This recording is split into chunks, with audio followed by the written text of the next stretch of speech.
Apple's a $165 billion sales company. So what it needs is three things. Number one, a large addressable market. The second is a growing addressable market. And three, a profitable market. And a watch market could potentially target all three of those segments. Relative to the TV, it's a more profitable business in our view. So it could be a threefer. Is it also more realistic? I mean, in that they might be able to get it done sooner. We've been waiting and waiting and waiting for Apple TV. Still not here yet. Might the watch be more realistic in terms of its time horizon? That's very, very hard to tell. Apple's particularly secretive about product plans, and it's unclear what the functionality of the watch will entail relative to anything else that's out in the market. But what's clear is that a watch market is fragmented. Certain segments of the watch market are growing. If you look at the Bloomberg Industries luxury goods sector, we have information that suggests that the high end of the watch market is doing really well. The mid end of the watch market is doing well. And it's very fragmented from a market share perspective. So with a segment such as this, where it's unclear what the features ought to be, Apple could do really well in this segment. How do they make sure, Brian Blair, that they don't effectively cannibalize themselves? In other words, if you have a watch that also maybe can make some phone calls and do a little computing for you, do you still need the iPhone? Well, that's going to be the big question, and it was touched on earlier. You know, what functionality would an iWatch really offer?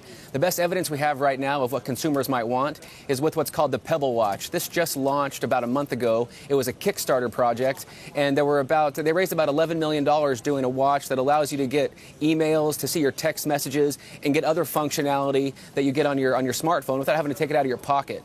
So that's really the best evidence we have right now of what consumers want. But whether or not Apple's actually going to do this and whether it's going to sell well it's going to be critical to know what does it do. You know, what do consumers want it to do? What do you think consumers really want ultimately? You know what? I actually ordered a Pebble Watch. It hasn't arrived yet, and but you'll be able to tell me then. Well, I'll tell you then. But what I look forward to doing is if I'm eating lunch or if I'm at dinner, I'd like to see who's calling me before I pick up the phone. I'd like to see a text message without having to interrupt the dinner conversation. So I think that's kind of where we start, and other functionality can maybe build on top of that. Okay, let's go over to David, who's watching the stock price, which, as we mentioned before, just keeps really struggling. Last 12 sessions have been poor ones, David.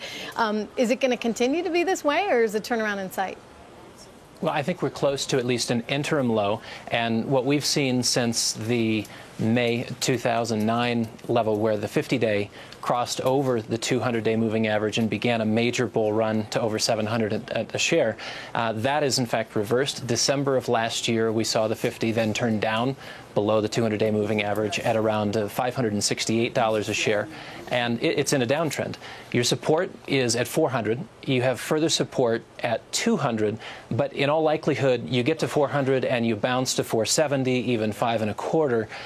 And then maybe further consolidation there to that 400 level. We hope the 400 level holds. If it doesn't, 200 is not your first stop. You could certainly see 350, 275, where there's further support, but 200 being sort of rock solid. Anand, how reliant is this company on its products, next best thing? I mean, is this, at the end of the day, it's bread and butter, it's life, if you would, and if it doesn't come out with something hot, with something new, then it's really going to pay the price? Expectations are very high. The momentum of the iPhone is slowing, and it is an incredibly profitable product, both for the company as well as in the history of consumer electronics. So a lot rides on whatever they decide to introduce.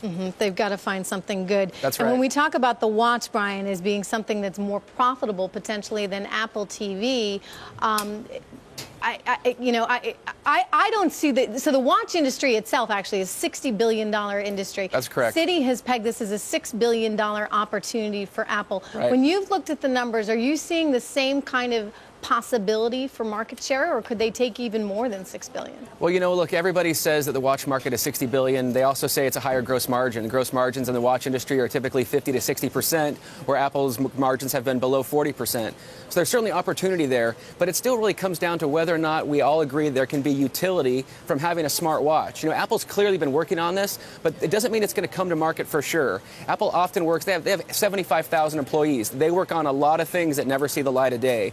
I think if we all believe there can be utility here, that it can be kind of an extra screen on your wrist, then they could very well do this. But it's still not clear yet. And for me, until there's actually evidence of it in the supply chain that it's being made, It's still Yeah, just you're a not hope. necessarily buying the stock on the hopes that they're going That's to come right. out with the iWatch.